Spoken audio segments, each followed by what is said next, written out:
Domingo 2 de junio. El tiempo se va. A veces pienso que tendría que ir apurado, que sacarle el máximo partido a estos años que quedan.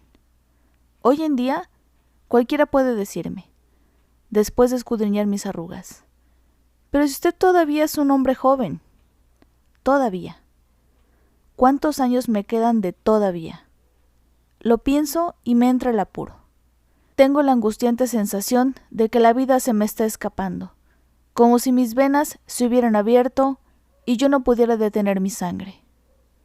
Porque la vida es muchas cosas. Trabajo, dinero, suerte, amistad, salud, complicaciones. Pero nadie va a negarme que cuando pensamos en esa palabra vida, cuando decimos, por ejemplo, es que nos aferramos a la vida, la estamos asimilando a otra palabra más concreta, más atractiva, más seguramente importante. La estamos asimilando al placer. Pienso en el placer, cualquier forma de placer, y estoy seguro de que eso es vida. De ahí el apuro, el trágico apuro de estos 50 años que me pisan los talones. Aún me quedan, así lo espero, unos cuantos años de amistad, de pasable salud, de rutinarios afanes, de expectativa ante la suerte. Pero, ¿cuánto me quedan de placer? Tenía 20 años y era joven, tenía 30 y era joven, tenía 40 y era joven, ahora tengo 50 años y soy todavía joven. Todavía quiere decir se termina. Y ese es el lado absurdo de nuestro convenio. Dijimos que lo tomaríamos con calma, que dejaríamos correr el tiempo, que después revisaríamos la situación. Pero el tiempo corre, lo dejemos o no, el tiempo corre y la vuelve a ella cada día más apetecible, más madura, más fresca, más mujer. Y en cambio, a mí me amenaza cada día con volverme más achacoso, más gastado, menos valiente, menos vital. Tenemos que apurarnos hacia el encuentro, porque en nuestro caso el futuro es un inevitable desencuentro. Todos sus más se corresponden con mis menos. Todos sus menos se corresponden con mis más. Comprendo que para una mujer joven puede ser un atractivo saber que uno es un tipo que vivió, que cambió hace mucho la inocencia por la experiencia, que piensa con la cabeza bien colocada sobre los hombros. Es posible que eso sea un atractivo, pero qué breve, porque la experiencia es buena cuando viene de la mano del vigor. Después, cuando el vigor se va, uno pasa a ser una decorosa pieza de museo, cuyo único valor es ser un recuerdo de lo que se fue. La experiencia y el vigor son coetáneos, por muy poco tiempo. Yo estoy ahora en ese poco tiempo, pero no es una suerte envidiable. Martes 4 de junio. Sensacional.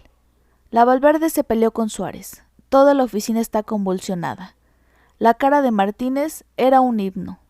Para él esa ruptura significa lisa y llanamente la subgerencia. Suárez no vino de mañana. A la tarde llegó con un moretón en la frente y cara de velorio.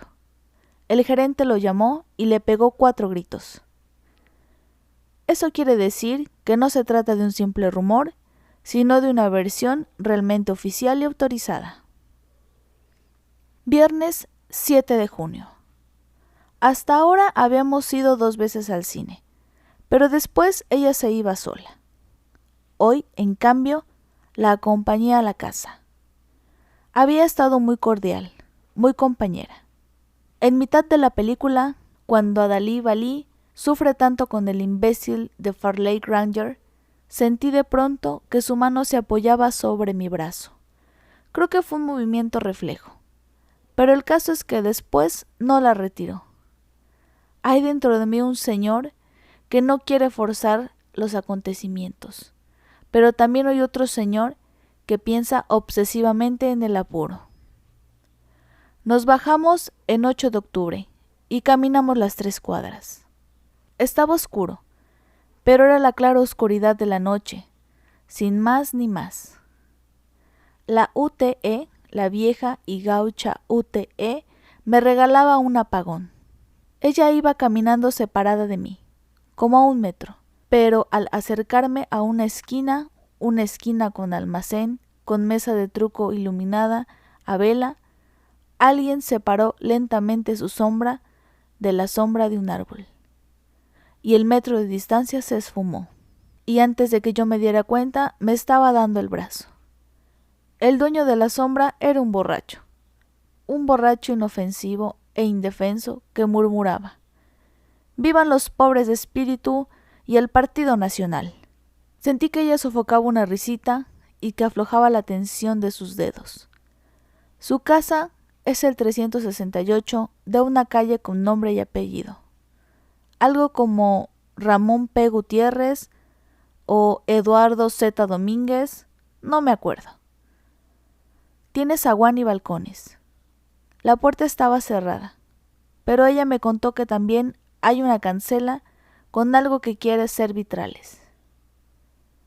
Dicen que el dueño quiso imitar los vitrales de Notre Dame, pero le aseguro que hay un San Sebastián que parece Gardel. No abrió enseguida. Se recostó blandamente contra la puerta. Pensé que el pasamanos de bronce estaría rozando su columna vertebral, pero no se quejaba. Entonces dijo: «Usted es muy bueno. Quiero decir que se porta muy bien.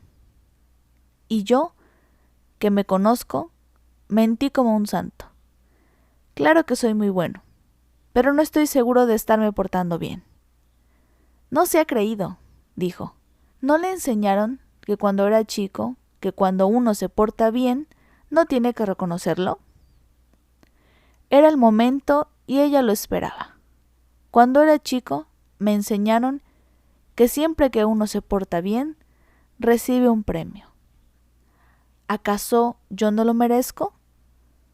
Hubo un instante de silencio. No le veía la cara por el follaje de un maldito pino municipal interceptaba la luz de la luna. «Sí, lo merece», oí que decía. Entonces sus 2 brazos emergieron en lo oscuro y se apoyaron en mis hombros. Debe haber visto ese preparativo en alguna película argentina, pero el beso que siguió no lo veo en ninguna película, estoy seguro. Me gustan sus labios, quiero decir el gusto, el modo como se hunden, cómo se entreabren, cómo se escapan. Naturalmente, no es la primera vez que besa. ¿Y eso qué? Después de todo es un alivio volver a besar en la boca y con confianza y con cariño. No sé cómo, no sé qué paso raro habremos dado, pero lo cierto es que de pronto sentí que el pasamanos de bronce estaba hundiéndose en mi columna vertebral. Estuve una media hora en la puerta del 368. «Qué adelantos, señor. Ni ella ni yo lo dijimos, pero después de esta jornada hay una cosa que quedó establecida. Mañana pensaré. Ahora estoy cansado. También podría decir feliz, pero estoy demasiado alerta, como para sentirme totalmente feliz. Alerta ante mí mismo, ante la suerte, ante ese único futuro tangible que se llama mañana. Alerta, es decir, desconfiado». Domingo 9 de junio. Quizá yo sea un maniático de la equidistancia. En cada problema que se me presenta, nunca me siento atraído por las soluciones extremistas. Es posible que esta sea la raíz de mi frustración. Una cosa es evidente. Sí, por un lado, las actitudes extremistas provocan entusiasmo, arrastran a los otros, son índices de vigor.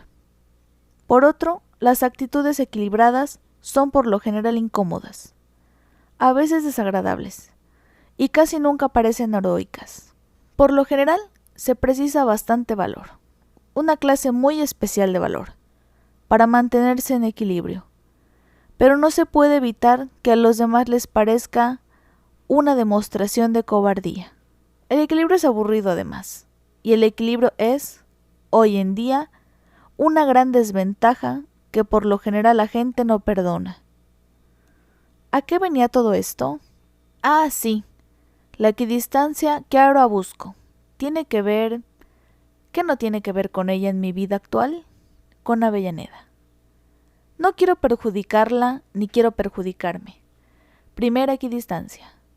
No quiero que nuestro vínculo arrastre consigo la absurda situación de un noviazgo tirando a matrimonio, ni tampoco que adquiera el matiz de un programa vulgar y silvestre. Segunda equidistancia. No quiero que el futuro me condene a ser un viejo despreciado por una mujer en la plenitud de sus sentidos, ni tampoco que, por temor a ese futuro, quede yo al margen de su presente como este, tan atractivo e incanjeable. Tercera equidistancia. No quiero, cuarta y última equidistancia, que vayamos rodando de enamueblada en amueblada, ni tampoco que fundemos un hogar con mayúscula. Soluciones. Primera, alquilar un departamentito, sin abandonar mi casa, claro. Bueno, primera y se acabó, no hay otra. Lunes 10 de junio. Frío y viento, qué peste. Pensar que cuando tenía 15 años me gustaba el invierno. Ahora empiezo a estornudar y pierdo la cuenta. A veces tengo la sensación de que en vez de nariz tengo un tomate maduro, con esa madurez que tienen los tomates 10 segundos antes de empezar a pudrirse. Cuando voy por el 35º estornudo, no puedo evitar sentirme en inferioridad de condiciones con respecto al resto del género humano. Admiro la nariz de los santos, esas narices afiladas y libres que tienen. Por ejemplo, los santos del Greco. Admiro la nariz de los santos, porque estos, es evidente, jamás estaban resfriados. Jamás eran diezmados por estos estornudos en cadena. Jamás. Si hubieran estornudado en secuencia de 20 o 30 estallidos consecutivos, no habrían podido evitar el entregarse devotamente a la puteada oral e intelectual. ¿Y quién putea? Aún el más simplificado de sus malos pensamientos. Se está cerrando el camino de la gloria. Martes 11 de junio. No le dije nada, pero me lancé a la búsqueda de apartamento. Tengo uno, ideal, metido en la cabeza. Desgraciadamente, para los ideales no hay liquidaciones. Siempre salen caros. Viernes 14 de junio. Debe hacer como un mes que no mantengo con Jaime o con Esteban una conversación que supere los 5 minutos. Entran rezongando, se encierran en sus habitaciones, comen en silencio mientras leen el diario, se van renegando y vuelven a la madrugada. Blanca, en cambio, está amable, conversadora, feliz. A Diego lo veo poco. Reconozco su presencia en la cara de Blanca. No me equivoco, es un buen tipo. Sé que Esteban tiene otro rebusque. Se lo consiguieron en el club. Tengo la impresión, sin embargo, de que se está empezando a arrepentir de haberse dejado atrapar por completo. Algún día estallará, ya lo veo, y mandará todo al diablo. Ojalá sea pronto. No me gusta verlo embarcado en una empresa que aparentemente contraría sus viejas convicciones. No me gusta que se vuelva cínico. Uno de esos falsos cínicos que, cuando llega la hora del reproche, se excusan. ¿Es el único modo de progresar de ser algo? Jaime sí trabaja y lo hace bien. Lo quieren en el empleo. Pero el problema suyo es otra cosa. Lo peor es que no sé en qué consiste. Está siempre nervioso, insatisfecho. Aparentemente tiene carácter, pero a veces no estoy muy seguro de si es carácter o si es capricho. No me gustan sus amigos. Tienen algo de pitucos, vienen de pocitos, y tal vez en el fondo lo desprecian. Se aprovechan de él porque Jaime es hábil, manualmente hábil, y siempre está haciendo algo que ellos le han encargado, gratis, como corresponde. Ninguno de ellos trabaja, son hijos de papá. A veces oigo que protestan: «Che, qué peste con tu laburo, nunca se puede contar con vos». Dicen laburo como quien cumple con proeza, como un salvacionista que se acerca a un mendigo borracho y, traspasado de asco y de piedad, le toca con la punta del zapato. Dicen laburo como si después de decirlo tuvieran que desinfectarse. Sábado 15 de junio. Encontré apartamento, bastante parecido al ideal e increíblemente barato. De todos modos tendré que apretar el presupuesto, pero espero que alcance. Está a 5 cuadras de 18 y Andés. Tiene la ventaja además de que puedo amueblarlo con 4 reales. Es decir, no tendré más remedio que agotar el saldo de 2.465.79 que tengo en el hipotecario. Esta noche saldré con ella. No pienso decirle nada. Domingo 16 de junio. Sin embargo, se lo dije. Hacíamos las 3 cuadras de 8 de octubre hasta su casa, esta vez sin apagón. Creo que tartamudeé, invoqué nuestro plan de absoluta libertad, de conocernos y ver qué pasa, de dejar correr el tiempo y revisar. Estoy seguro de que tartamudeé. Hace un mes que ella apareció en 25 emisiones a reclamar su café. «Quiero proponerte algo», dije. La tuteo desde el viernes 7, pero ella no. Pensé que iba a contestar. Ya sé, lo que hubiera significado un gran alivio para mí. Pero no. Me dejó caer con todo el peso de la propuesta. Esta vez no adivinó o no quiso adivinar. Nunca fui especialista en prolegómenos, de modo que me ceñí a lo indispensable. Alquilé un apartamento para nosotros. Fue una lástima que no hubiera apagón, porque en ese caso no habría visto su mirada. Era triste, ¿acaso? Yo qué sé. Nunca estuve muy seguro acerca de lo que las mujeres quieren decir cuando me miran. A veces creo que me interrogan y al cabo de un tiempo caigo en la cuenta de que en realidad me estaban respondiendo. Entre nosotros se estacionó por un momento una palabra, como una nube que empezó a moverse. Ambos pensamos en la palabra matrimonio. Ambos comprendimos que la nube se alejaba, que mañana el cielo estaría despejado. ¿Sin consultarme?, preguntó. Con la cabeza contesté que sí. La verdad tenía un nudo en la garganta. «Está bien», dijo ella, tratando de sonreír. «A mí hay que tratarme así, por el método de las situaciones creadas». Estábamos en el zaguán. La puerta estaba abierta, porque era mucho más temprano que el otro día. Había luces aquí y allá. No había sitio para el misterio. Solo esa otra cosa que se llama silencio. Empecé a comprender que mi propuesta no era un éxito rotundo, pero a los 50 años ya no puede aspirarse a éxitos rotundos. ¿Y si hubiera dicho que no? Por esa falta de negativa estaba pagando un precio, y ese precio era la situación incómoda, el momento desagradable, casi penoso, de verla callada frente a mí, un poco doblada en su saco oscuro, con una cara de estarle diciendo adiós a varias cosas. No me besó. Yo tampoco tomé la iniciativa. Su rostro estaba tenso, endurecido. De pronto, sin previo aviso, pareció que se añejaban todos sus resortes, como si hubiera renunciado a una máscara insoportable. Y así como estaba, mirando hacia arriba, con la nuca apoyada en la cabeza, empezó a llorar. Y no era el famoso llanto de felicidad. Era ese llanto que sobreviene cuando uno se siente opacamente desgraciado.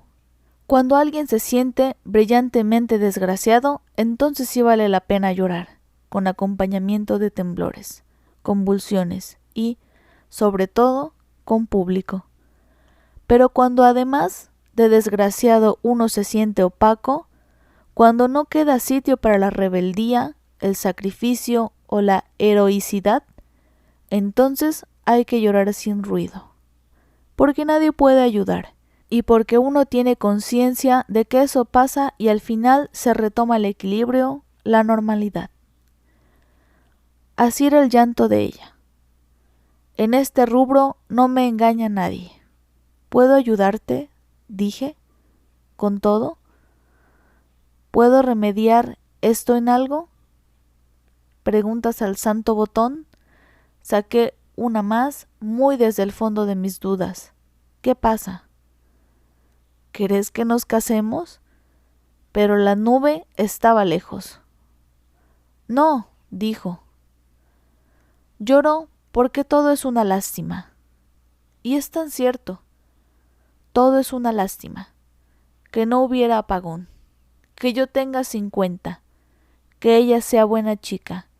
Que mis 3 hijos. Que su antiguo novio. Que el apartamento. Saqué mi pañuelo y le sequé los ojos. ¿Ya pasó todo?, pregunté.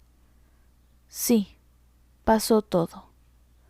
Era mentira, pero ambos comprendíamos que hacía bien en mentir. Con la mirada aún convaleciente agregó: No creas que siempre soy tonta. No creas, dijo. Estoy seguro de que dijo no creas. Me tuteó entonces. Jueves 20 de junio. Hace 4 días que no escribo nada.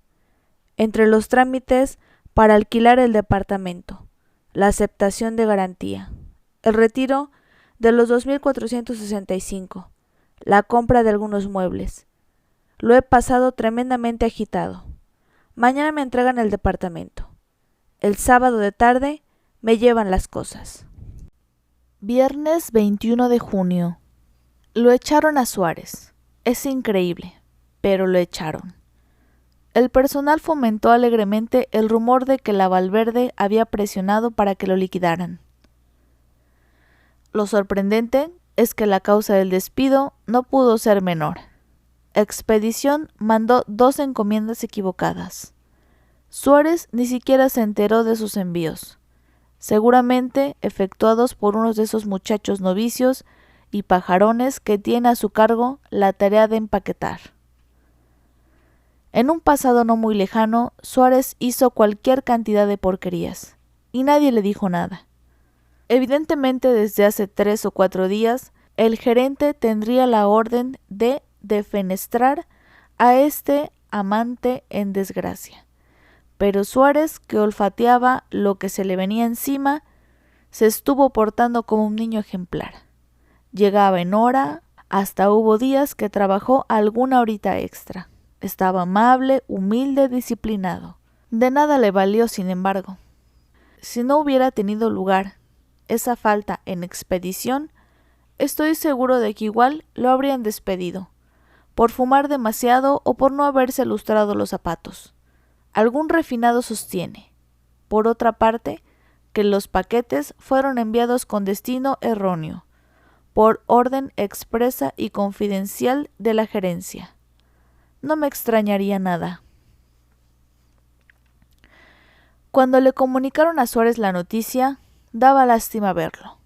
Fue a la caja, cobró su indemnización, volvió a su escritorio y empezó a vaciar los cajones, en silencio, sin que nadie se le acercara a preguntarle qué le pasaba, o a darle algún consejo, o a ofrecerle una ayuda.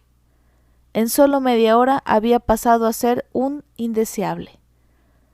Yo hace años que no me hablo con él, desde el día en que me di cuenta de que extraía datos confidenciales de contaduría, para transmitírselos a uno de los directores y envenenarlo contra los otros. Pero juro que hoy me vinieron ganas de acercarme y decirle alguna palabra de simpatía, de consuelo. No lo hice porque el tipo es una inmundicia y porque no lo merecía, pero no puedo evitar sentir un poco de asco ante ese cambio total y repentino, en el que participaron desde el presidente del directorio hasta el último de los pinches. basado pura y exclusivamente en la suspensión de las relaciones entre Suárez y la hija de Valverde. Puede parecer insólito, pero el clima de esta empresa comercial depende, en gran parte, de un orgasmo privado. Sábado 22 de junio. No fui a la oficina. Aprovechamos el caos jubiloso de ayer. Le pedí al gerente la correspondiente autorización para faltar esta mañana. Me fue concedida, con sonrisas y hasta con el comentario estimulante y risueño de que no sabía cómo me podrían arreglar sin el hombre clave de la oficina. ¿Me querrán encajar a mí la hija de Valverde? Bah. Recibí los muebles en el apartamento y trabajé como un negro. Quedó bien. Nada rabiosamente moderno. No me gustan esas sillas funcionales, con esas patas ridículamente inestables, que se desmoronan de solo mirarlas con rencor. No me gustan esos respaldos que siempre parecen hechos a la medida de otro usufructuario. No me gustan esas lámparas que siempre iluminan lo que uno no tiene interés en ver ni en mostrar, por ejemplo, telarañas, cucarachas, fusibles. Creo que es la primera vez que arreglo un ambiente a mi gusto. Cuando me casé, mi familia nos regaló el dormitorio y la familia de Isabel aportó el comedor. Se daban de patas el uno con el otro, pero no importa. Después viene mi suegra y dictaminaba: a ustedes les hace falta un cuadrito en el living. Ni qué decirlo dos veces. A la mañana siguiente aparecía una naturaleza muerta, con salchichones, queso duro, un melón, pan casero, botellas de cerveza, algo en fin que me quitaba el apetito por un semestre.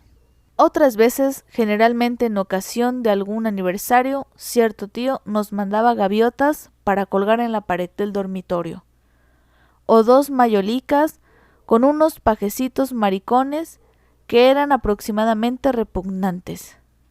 Después que Isabel murió, y a medida que el tiempo, mis distracciones y el servicio doméstico fueron terminando, con las naturalezas muertas, las gaviotas y los pajecitos, Jaime fue llenando la casa con esos mamarrachos que precisan una explicación periódica.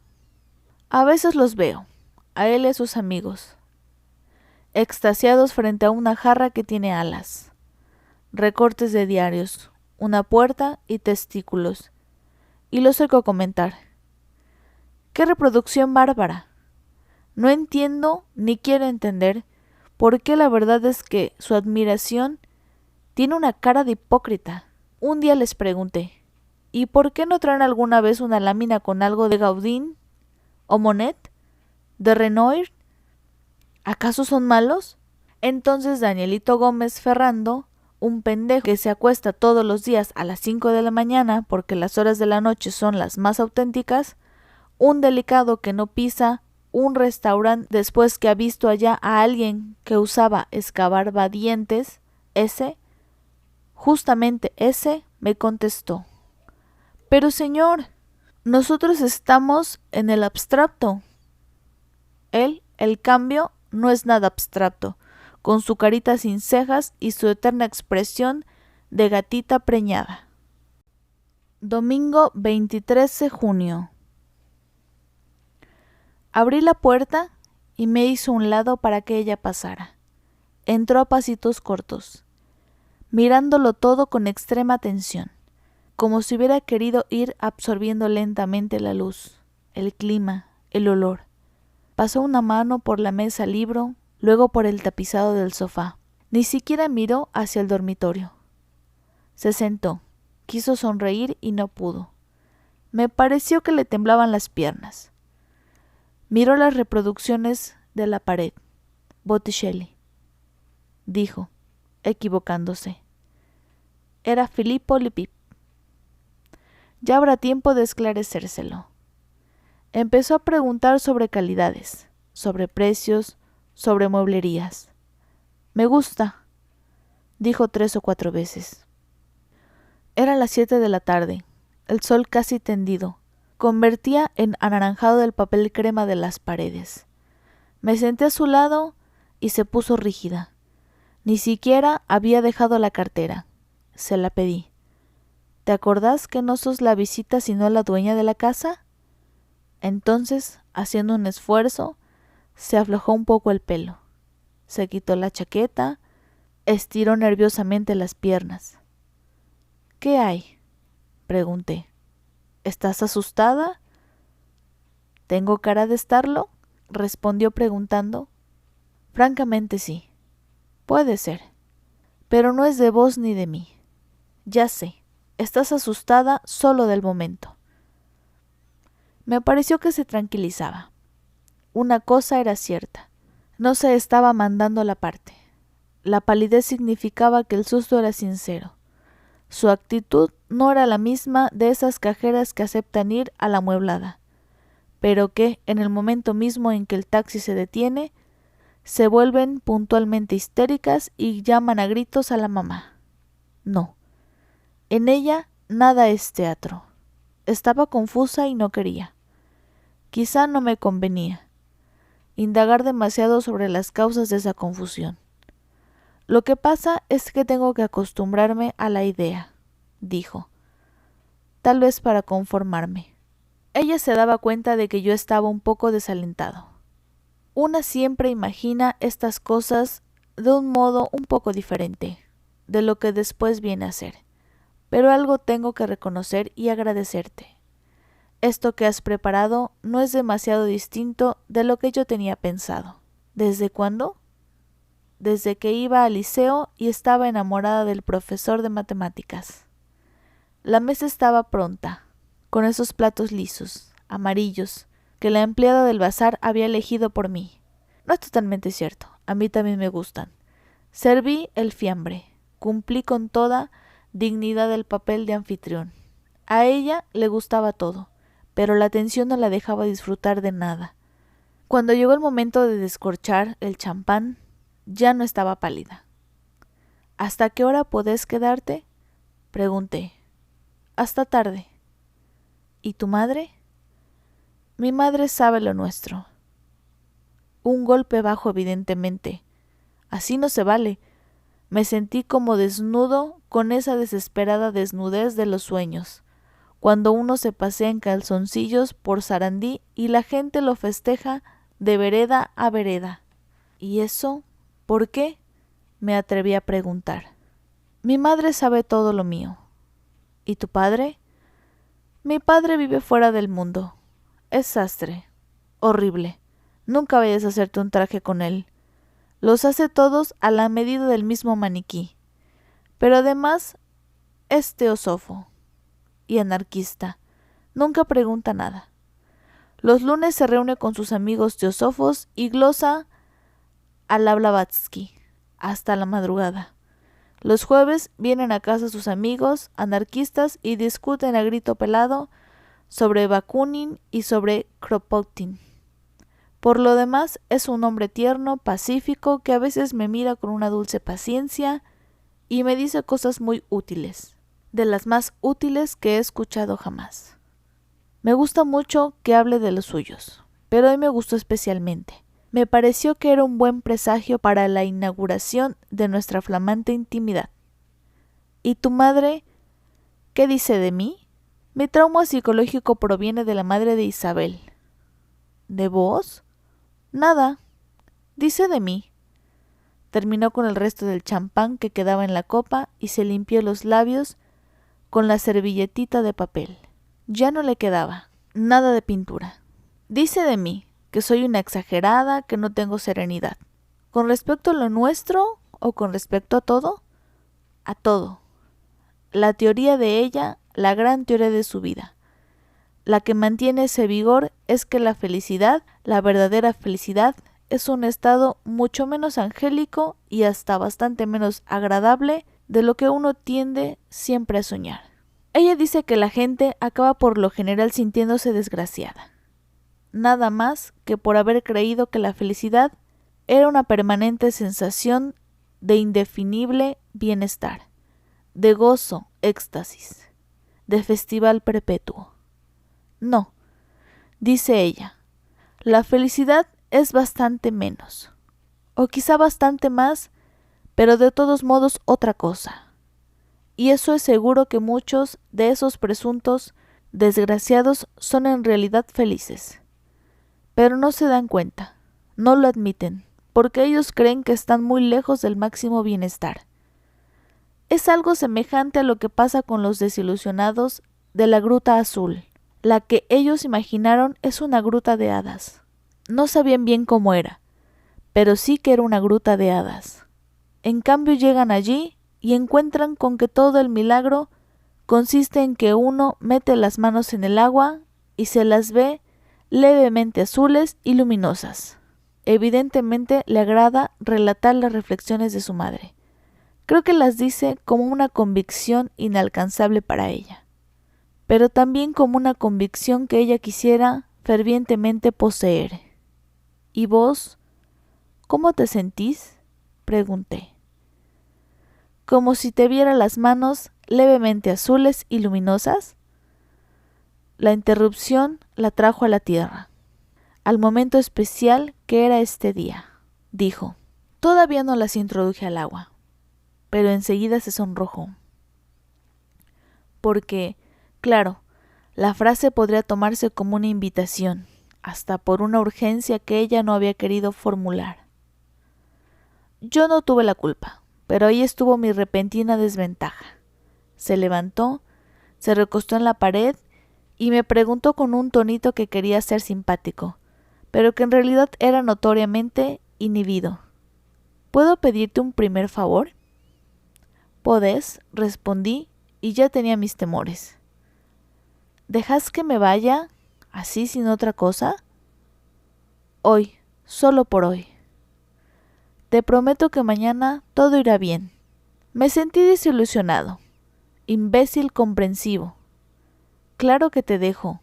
No faltaba más, pero faltaba. ¿Cómo no que faltaba? Lunes 24 de junio. Esteban está enfermo. Dice el médico que puede ser algo serio. Esperemos que no. Pleuritis o algo pulmonar. No sabe. ¿Cuándo sabrán los médicos? Después de almorzar, entré a su cuarto a ver cómo estaba. Leía con la radio encendida. Cuando me vio entrar, cerró el libro, después de doblar el ángulo superior de la página que estaba leyendo. Apagó la radio, como diciendo, bueno, se acabó mi vida privada. Hice como que no me daba cuenta. Yo no sabía de qué hablar. Nunca sé de qué hablar con Esteban. Cualquiera que sea el tema que toquemos, es fatal que terminemos discutiendo. Me preguntó cómo marchaba mi jubilación. Creo que marcha bien. En realidad no pude ser demasiado complicado. Hace tiempo que arreglé todo mi itinerario. Me pagué los aportes que debía, que hice regularizar mi ficha. Según tu amigo, el asunto no será largo. El tema mi jubilación es uno de los más frecuentes entre Esteban y yo. Hay una especie de convenio táctico en mantenerlo siempre al día. Con todo, hoy hice una tentativa. Bueno, contame un poco cómo van tus cosas. Nunca hablamos. Es cierto. Debe ser que tanto vos como yo andamos siempre muy ocupados. Debe ser. Pero, ¿de veras tenés mucho que hacer en tu oficina? Una pregunta idiota, a la marchanta. La respuesta fue la previsible, pero yo no lo había previsto. ¿Qué querés decir? ¿Que los empleados públicos somos todos unos vagos? ¿Eso querés decir? Claro, solamente ustedes, los notables empleados de comercio, tienen el privilegio de ser eficaces y trabajadores. Me sentí doblemente rabioso porque la culpa la tenía yo. Mira, no seas pavo, no quise decir eso. Ni siquiera lo pensé. Estás susceptible como una solterona. O tenés una cola de paja grande como una casa. Inesperadamente no dijo nada ofensivo. Debe ser que la fiebre lo ha debilitado. Más aún, llegó a disculparse. Puede ser que tengas razón. Siempre ando de mal genio. Yo qué sé, como si me sintiera incómodo conmigo mismo. Como confidencia, y partiendo de Esteban, era casi una exageración. pero como autocrítica creo que está muy aproximada a la verdad. Hace tiempo que me da la impresión de que el paso de Esteban no sigue al de su conciencia. ¿Qué dirías vos si dejo el empleo público? ¿Ahora? Bueno, ahora no. Cuando me curo, si me curo. Dijo el médico que a lo mejor tengo para unos 4 meses. ¿Y a qué se debe esta varianza? No me preguntes demasiado. ¿No te alcanza con que quiera cambiar? Sí que me alcanza. Me dejas muy contento. Lo único que me preocupa es que si precisas una licencia por enfermedad, es más fácil que la consigas donde estás ahora. ¿A vos cuando tuviste el tifus te echaron? ¿Verdad que no? Y faltaste como 6 meses. En realidad le llevaba la contra por el puro placer de oírlo afirmarse. Lo principal ahora es que te cures. Después veremos. Entonces se lanzó a un largo retrato de sí mismo, de sus limitaciones, de sus esperanzas. Tan largo que llegué a la oficina a las 3:15 y tuve que disculparme con el gerente. Yo estaba impaciente, pero no me sentía con derecho a interrumpirlo. Era la primera vez que Esteban se confiaba. No podía defraudarlo. Después hablé yo. Le di algún consejo, pero muy amplio y sin fronteras. No quería espantarlo, y creo que no lo espanté. Cuando me fui, le palmé la rodilla que abultaba bajo la brazada, y me dedicó una sonrisa. Dios mío, me pareció la cara de un extraño. ¿Será posible? Por otra parte, un extraño lleno de simpatía. Es mi hijo. Qué bien. Tuve que quedarme hasta tarde en la oficina, y en consecuencia, postergar la iniciación de mi luna de miel. Martes 25 de junio. Un trabajo bárbaro. Será para mañana.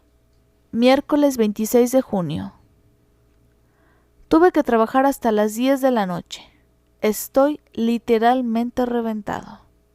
Jueves 27 de junio. Creo que hoy debe haber sido el último día de jaleo. Nunca he visto un pedido de informes más complicado y más inútil. Y ya tenemos el balance encima. Esteban pasó sin fiebre. Menos mal. Viernes 28 de junio. Al fin.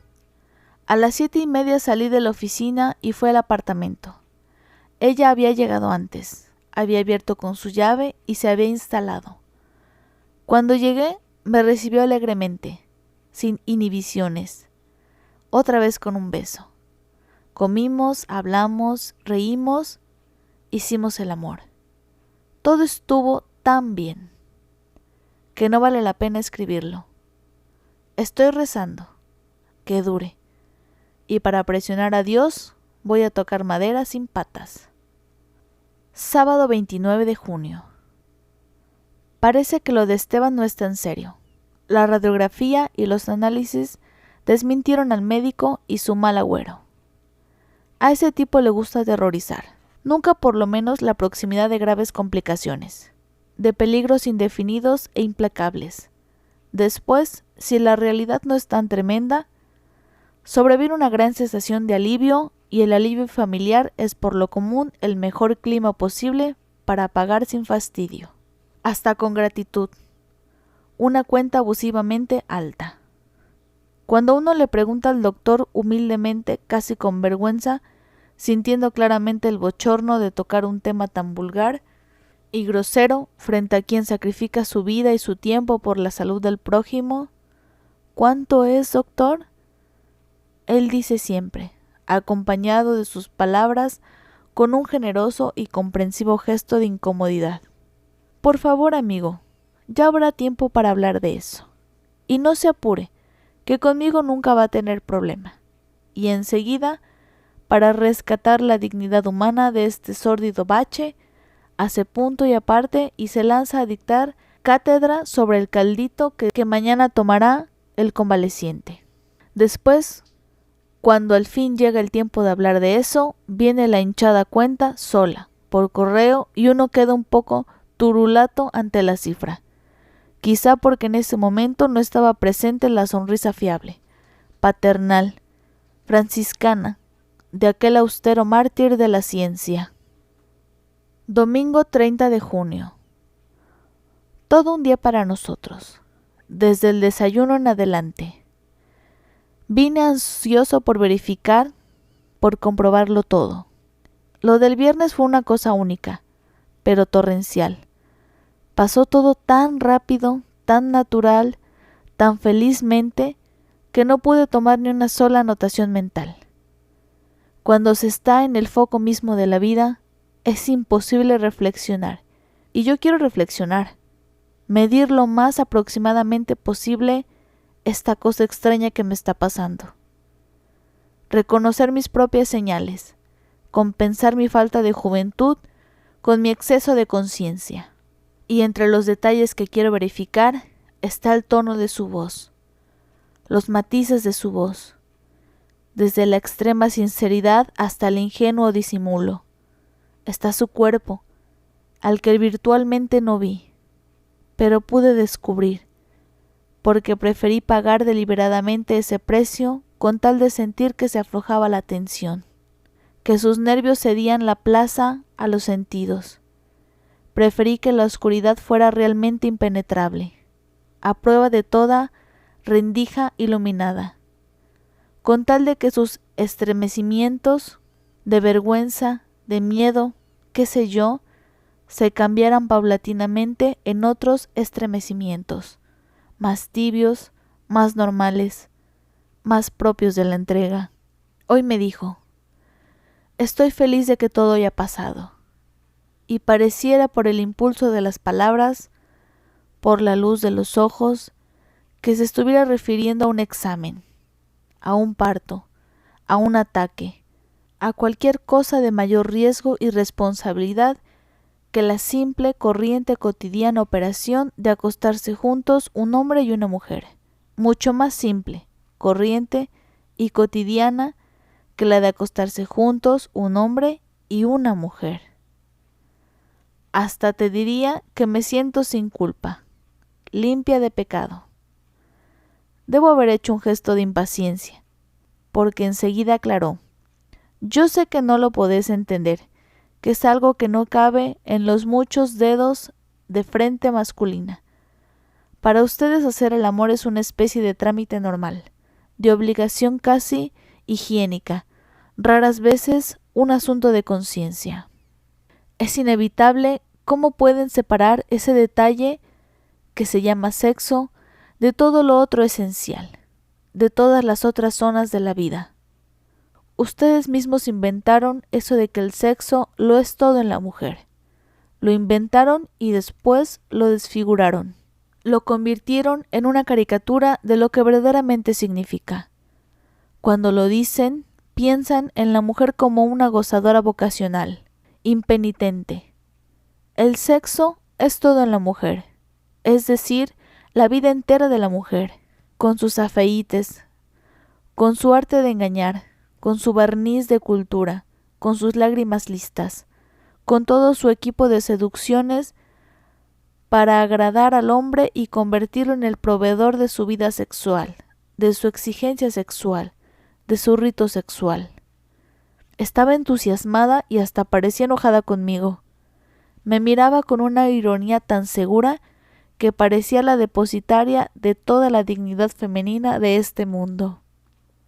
¿Y nada de eso es cierto?, pregunté, nada más para provocarla, porque quedaba muy linda con esa actitud agresiva. Algo de eso es cierto, a veces es cierto.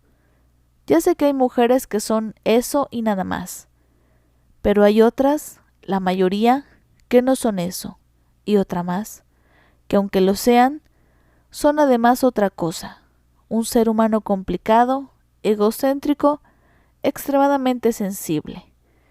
Quizás sea cierto que el ego femenino sea sinónimo del sexo, pero hay que comprender que la mujer identifica el sexo con la conciencia. Allí puede estar la mayor culpa, la mejor felicidad, el problema más arduo.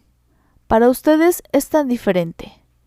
Compara, si querés, el caso de una solterona y el de un solterón, que en apariencia podrían tomarse como prójimos afines, como dos frustrados paralelos. ¿Cuáles son las reacciones de una y de otro. Tomó aliento y siguió. Mientras la solterona se vuelve malhumorada, cada vez menos femenina, maniática, histérica, incompleta, el solterón en cambio se vuelca hacia el exterior. Se hace chispeante, ruidoso, viejo verde. Los dos padecen la soledad, pero el solterón es solo un problema de asistencia doméstica, de cama individual. Para la solterona, la soledad es un mazazo en la nuca. Fue muy inoportuno de mi parte, pero en ese momento me reí. Ella se frenó con su discurso y me miró con curiosidad. Me hace gracia oírte defender a las solteronas, dije. Me gusta y me asombra, además verte así de preocupada por formular tu teoría. Debes haberlo heredado de tu madre. Ella tiene su teoría de la felicidad. Vos también tenés la tuya, una que quizá podría denominarse de las vinculaciones entre el sexo y la conciencia en la mujer promedio. Pero ahora decime, ¿en dónde sacaste que los hombres piensan de ese modo? ¿De que fueron los hombres quienes inventaron esa saludable macana de que el sexo lo es todo en la mujer? Puso cara de sentir vergüenza, de saberse acorralada. Yo qué sé, alguien me lo dijo. Yo no soy una erudita, pero si no lo inventó un hombre, merecería que lo hubiera inventado. Ahora sí volví a reconocerla, en esa salida de Chiclina, que se ve descubierta y recurre a una vuelta de aparente ingenuidad solo para hacerse disculpar. Después de todo, no me importa demasiado sus arranques feministas. En definitiva, todo había sido explicarme por qué había dejado de sentirse culpable. Bueno, eso era lo importante, que no se creyera culpable, que aflojara la tensión, que se sintiera cómoda en mis brazos. Lo demás es adorno, justificación. Puede y no puede estar, a mí me da lo mismo. Si a ella le gusta sentirse justificada, si ella convierte todo esto en un grave problema de conciencia y quiere hablarlo, quiere que yo me haga cargo, que se lo escuche decir, bueno, entonces que lo diga y se lo escucho. Queda muy linda con los cachetes encendidos por el entusiasmo. Además, no es cierto que para mí no sea un asunto de conciencia. No sé en qué día lo escribí, pero estoy seguro que dejé constancia de mis vacilaciones y ¿qué es la vacilación sino un rodeo de la conciencia? Pero ella es formidable. De pronto se calló, dejó a un lado toda su militancia, se miró en el espejo, no con coquetería, sino burlándose de sí misma. Se sentó en la cama y me llamó. Venid, sentate aquí. Soy una idiota, perdiendo el tiempo con semejante discurso. Total, yo sé que vos no sos como los otros. Yo sé que me entendés, que sabés por qué razón esto es para mí un verdadero caso de conciencia. Había que mentir y dije, claro que lo sé. Pero a esa altura ella estaba en mis brazos y había otras cosas en que pensar, otros viejos proyectos que realizar, otras nuevas caricias que atender. Los casos de conciencia tienen también su lado tierno.